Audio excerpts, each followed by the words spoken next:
Sabe, esse é um dos momentos mais estranhos que eu consigo lembrar na minha vida, sendo bem franco. Seja algo que eu tenha lido ou vivido, é impressionante ver que as declarações oficiais do presidente dos Estados Unidos e da Casa Branca e o que realmente acontece depois quase sempre são o completo oposto. E olha, isso é bem conhecido, foi amplamente noticiado aqui nos Estados Unidos. Essa já é mais ou menos a 40ª vez, desde o dia 8 de abril, que o presidente Trump diz que estamos quase fechando um acordo, ou que já temos um, ou que praticamente chegamos a um entendimento. E agora ele disse que o acordo está feito, que vai ser assinado amanhã, e estão falando um monte de detalhes sobre isso.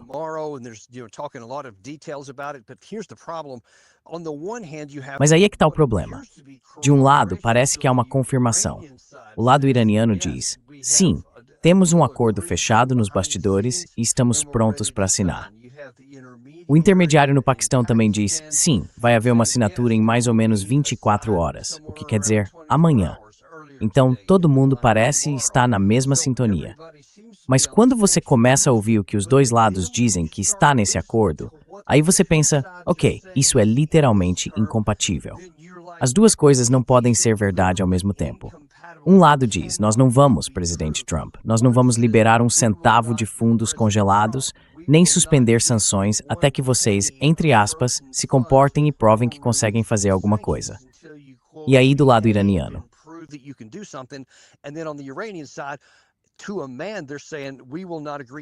Todos eles estão dizendo o mesmo. Não vamos concordar com nada até que os 24 bilhões de dólares em ativos congelados sejam liberados. As sanções sobre o nosso sistema de energia sejam suspensas, o bloqueio seja encerrado e haja um cessar-fogo no Líbano. Então, o que eles estão dizendo é que um cessar-fogo em um lugar significa cessar-fogo em todos os lugares, não só entre o Irã e os Estados Unidos. E isso é totalmente incompatível com a posição americana. Por isso, me intriga o fato de estarmos dizendo com tanta confiança que sim, um acordo vai ser assinado amanhã. Porque ou um dos lados está simplesmente enganando todo mundo sobre o que vai estar no acordo, e amanhã vão concordar com algo completamente oposto, ou o presidente Trump está se enganando ou mentindo.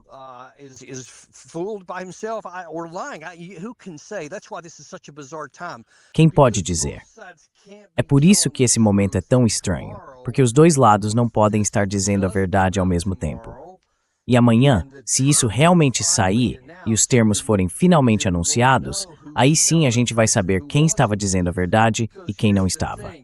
Porque é o seguinte, não dá para ter um acordo enquanto não existir um texto único que os dois lados assinem e concordem com ele.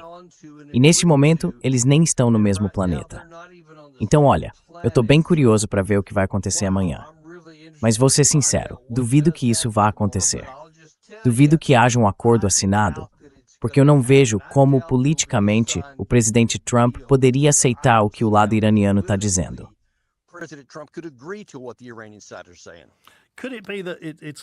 Será que isso acabou se perdendo na tradução? Que os dois lados conseguem, de algum jeito, dizer, foi isso que ficou dito? E que o texto é tão vago que cada um pode se declarar vitorioso? Quer dizer, no fim das contas, vai ser isso mesmo?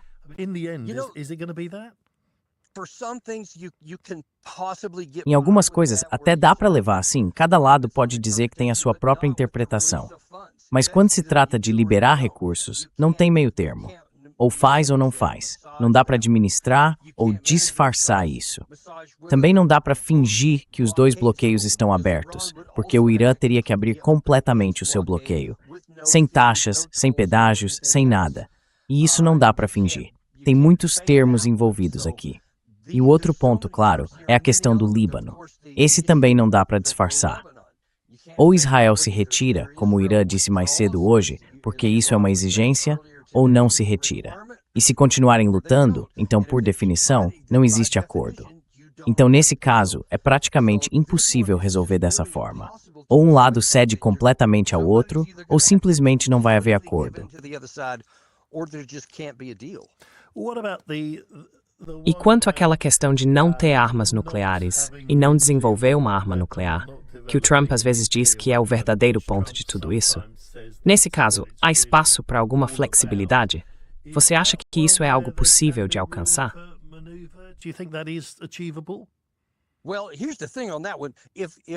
Olha, a questão é a seguinte: se os Estados Unidos precisam de uma declaração imediata do Irã dizendo que eles não vão buscar uma arma nuclear, isso é fácil. Eles nunca disseram nada diferente disso, então com certeza entregariam essa parte sem problema. Mas quando se trata de negociar os termos de qualquer tipo de acordo, ou do programa nuclear deles, com as capacidades de reprocessamento, com o controle sobre quanto material nuclear processado eles mantêm, até que ponto isso pode aumentar? O Irã está dizendo que isso nem entra na primeira fase. Toda a fase 1, o memorando, é só para dizer que vai haver um cessar-fogo de 60 dias, e que, bom, todas aquelas outras coisas que eu mencionei, sobre os fundos, as sanções e tudo mais, precisam ser tratadas depois.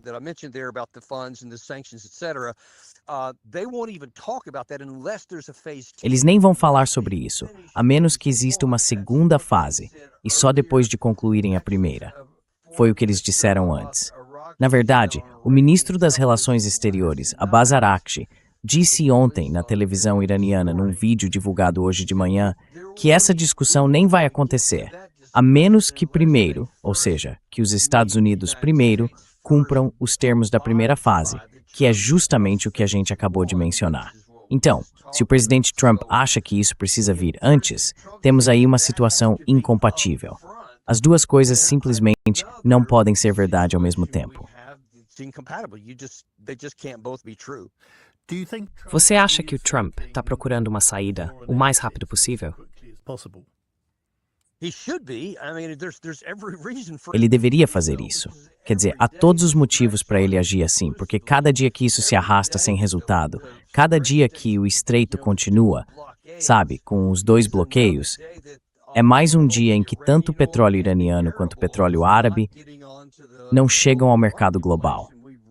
E a gente realmente precisa disso. Todo mundo precisa. A Ásia, os Estados Unidos, a Europa, todo mundo precisa que isso aconteça. Então eu espero que ele sinta essa necessidade. O problema é que às vezes o presidente Trump não se preocupa muito com o impacto que as coisas têm sobre os outros. E continua achando que se ele resistir só mais um pouco, a pressão vai aumentar do outro lado e eles vão ceder. Mas eu digo o seguinte, nesse caso, se é isso que ele está pensando, é um erro fatal de cálculo.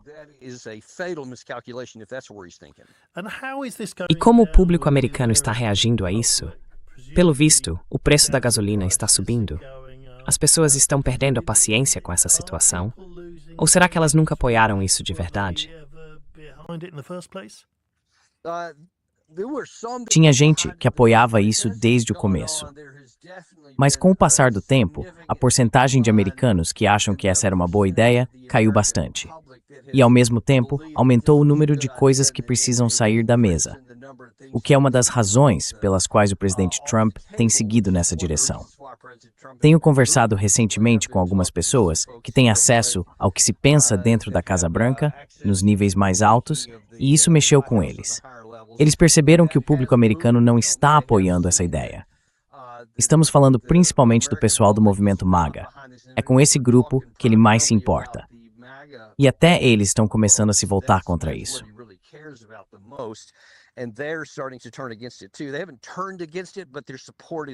Eles não se voltaram contra isso, mas o apoio deles está vacilando, diminuindo. E é isso que, em parte, está fazendo eles se mover nessa direção. Até agora, não é um apoio muito forte. O preço da gasolina subiu mais ou menos $1 e ficou ali meio estável por um tempo. Se isso começar a subir de novo, subir de forma acentuada, aí sim a pressão vai aumentar de verdade. Por enquanto, não aconteceu. E eu acho que o presidente Trump tem, sabe, insistido nas mesmas táticas manipuladoras para tentar segurar o mercado, prometendo que várias coisas estão a caminho e o mercado reage a isso. O preço do petróleo cai, a bolsa sobe por um tempo. Mas dá para fazer isso só algumas vezes, porque veja, o preço da gasolina não depende disso.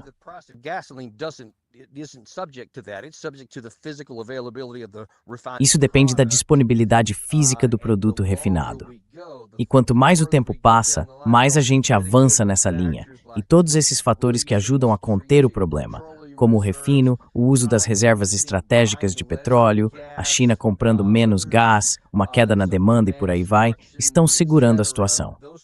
Mas tudo isso é temporário e não vai durar para sempre. Em algum momento, esses fatores de mitigação simplesmente vão deixar de funcionar. E aí o preço vai disparar, porque a oferta vai cair de forma significativa. Olha, eu não estou aqui para te convencer a comprar ouro, nem para dizer como você deve cuidar da sua carteira de ações.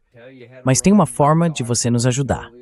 Se inscreve, deixa o like e compartilha isso com alguém que você gosta. Hit that like button and share this with somebody you love.